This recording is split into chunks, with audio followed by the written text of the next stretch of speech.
I'm going to try to demonstrate the offset figure 8 to show you how to figure out how to get into it and how to get out of it.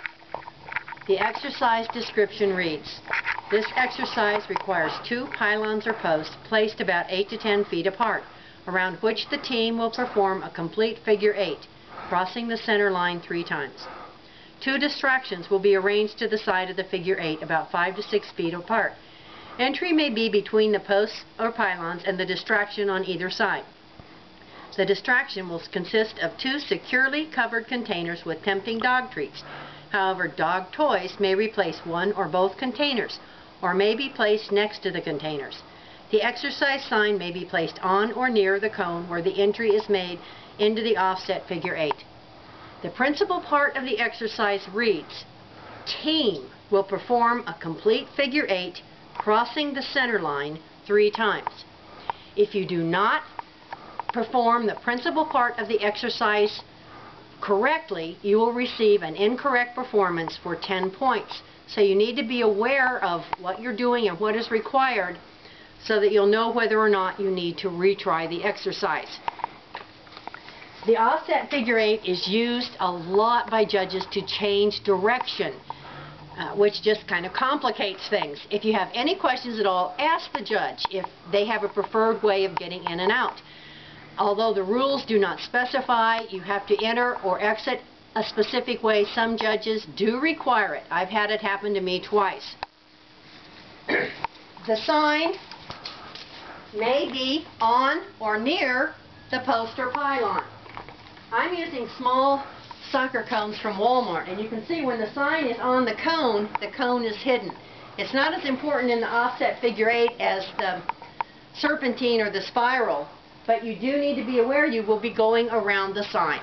What you need to look for is you need to be sure you cross the center 3 times. Imagine an X drawn across the center of the exercise. You go through 3 times. Once, twice, 3 times. After you've crossed the center the 3rd time, you'll head to the next sign. The easiest way to figure out where you're going, look where you're coming from and say I'm going to the sign over there. I'm coming from back here. I'm going to want to go enter headed to my left. So I enter through the cone and the distraction, heading to the left. I go between the cone and the distraction. There's once. Here's twice. This is the 3rd time, and I'm heading out toward the sign. Say I'm headed back toward the cameraman. The easiest way in is right here. 1, 2, 3, and I go to the next sign. Don't be ashamed to count out loud. I do it all the time. It's very easy to get lost. Remember, it's the team that has to cross the center line. So if you're going into the center and your dog is checking out the distraction and goes around the distraction and cuts in, you're going to need to retry. Heel back and try it again. Another error. Here's 1, 2. Now I should be going out there, but sometimes teams exit between the wrong distraction and cone.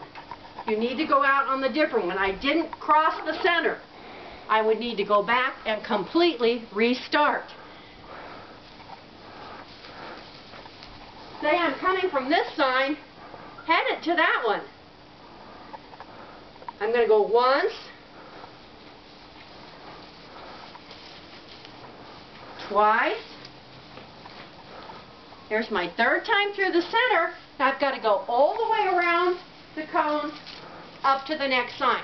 Here it's been used as a change of direction. The same if I'm going over to that sign.